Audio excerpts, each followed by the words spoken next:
Eventually, Pharaoh let the Jews go, as documented in the book of Exodus, but after the dramatic and miraculous escape into the wilderness, they lost faith in the God who had liberated them, and after just 2 months in the wilderness, they were drawn back to the worship of false gods in the desert, the same gods that they'd been surrounded with all their lives in Egypt. While Moses was at the top of Mount Sinai receiving the 10 Commandments from God, the people at the foot of the mountain began to wonder if he was ever coming down again. They lost faith and demanded that new gods be made to show them the way. They built a golden calf and claimed that this was the God that had led them out of slavery. Now, why a golden calf? Well, remember that Nimrod was represented by a bull and had a crown of bull horns, because the Chaldean word for ruler also meant bull. Thus a bull was chosen to symbolize Nimrod in his worship, and gold was chosen because gold was a depiction of the colour of the sun. Incidentally, have you ever wondered why Satan is often depicted with bull horns coming out of his head? And have you ever wondered why Hindus regard bulls as sacred? It seems random, doesn't it? But now you know. Look for the threads, connect the dots, and you'll always end up back at Babylon. With your understanding of Babylon from the series so far, you should begin to see connections you hadn't seen before.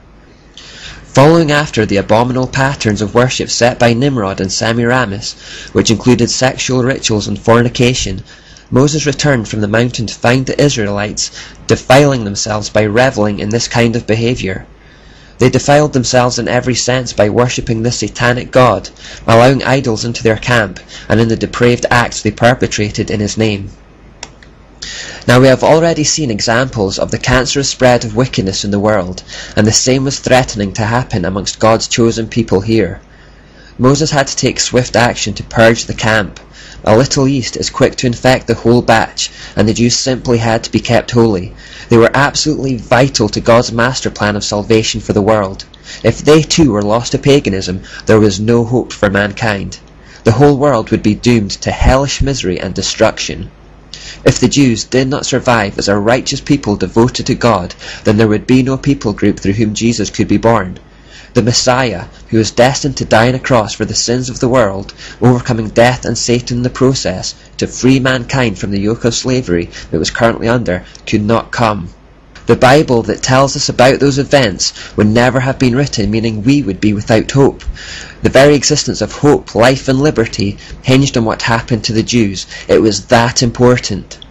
Moses made a tough decision. He asked all those who were on the Lord's side to come to him. They were then told to strap on their swords and kill those who weren't. Around 3,000 died that day. This incident is used by modern atheists to portray God as a bloodthirsty monster, unworthy of worship. But if those 3,000 hadn't died, and the Jews had turned to paganism and Jesus hadn't come, I doubt if there would even be a world today. And if there was, it would be hell on earth. Satan would be running amok, and there would be nothing but wickedness, depravity, pain, and misery. We only have to look in further detail at some of the practices associated with the ancient gods to get an idea. For example, take Molech, who was the form of Marduk or Nimrod worshipped by the Ammonites. We read in Leviticus that part of their rituals involved child sacrifice and cannibalism. God warned Moses about this repeatedly. Do not give any of your children to be sacrificed, to be passed through the fire to Molech, for you must not profane the name of your God. I am the Lord. Human sacrifices and fire were part of Nimrod's worship from the very earliest days, of course, because fire was seen to be the earthly representation of the sun. Later, in Jeremiah 32:35, we read, They built high places for Baal in the valley of Ben Hinnom to sacrifice their sons and daughters, causing them to pass through fire to Molech, though I never commanded, nor did it enter my mind that they should do such a detestable thing and so make Judah sin. In the same way God's priests in the tabernacle used the meat of the animal sacrifices for food, so the priests of Baal did also eat of their human sacrifices. In fact, this is where we get the word cannibal from. The Chaldean, Kana Baal, means priest of Baal. Don't let anyone attempt to portray God as a murderous villain, slaughtering innocent women and children. We are talking about the defeat of depravity from the pit of hell. People who sacrificed their own children and ate their flesh.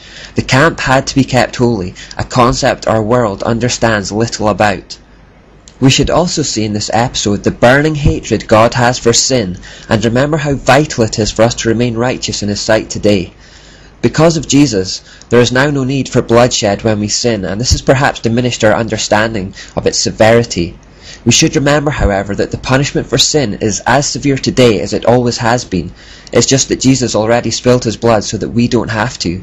When we sin, we deserve death just as much as those Israelites who turned away from God. Thank Jesus He has taken the punishment on our behalf. Perhaps as further punishment for that generation, perhaps to build character, perhaps to continue the purging process, and perhaps because we develop a deeper relationship with God in times of trial, almost certainly a mixture of all four of these, God decided to keep them in the desert for 40 more years. God needed to get these people to trust Him and to build a relationship with Him, and the wilderness, a place where they had to rely on Him even for food and water, served that purpose. One final thing I'd like to highlight about the desert years. Notice how God chose to reveal Himself to Moses. He chose to reveal Himself at the top of Mount Sinai, a mountain. Remember that Babylonian ziggurats were built to represent mountains, and the apexes were said to be where the gods lived. Remember, this is as a result of Satan's desire to be the Most High. Because all ancient mythologies and false religions stem from Babylon, you'll find parallels of this in many cultures. Mount Olympus, for example, is famously where the Greek gods were supposed to have lived. The fact that God revealed Himself to Moses at the top of a mountain clearly echoes this idea. It is likely God did this so the Israelites could understand what was going on when Moses ascended Sinai. They were used to the idea that deities lived at the top of mountains. This appears to be God using what they already knew to communicate that He was their God, talking to them in a symbolic language they could understand. And since ziggurats were built by man to glorify man, and their gods were said to reside there, God was showing His superiority again by revealing Himself atop a mountain that He'd made, a real one, and on ground that was so much higher than any ziggurat. What God was saying to His people is that He was the real Most High. Just to connect some more dots with this, remember that Jesus' most famous sermon is the Sermon on the Mount. This wasn't an accident. By choosing that location, He was subtly revealing Himself in the symbolic language to be God. You see, the Bible starts to reveal extra layers when you understand the nature of the battle.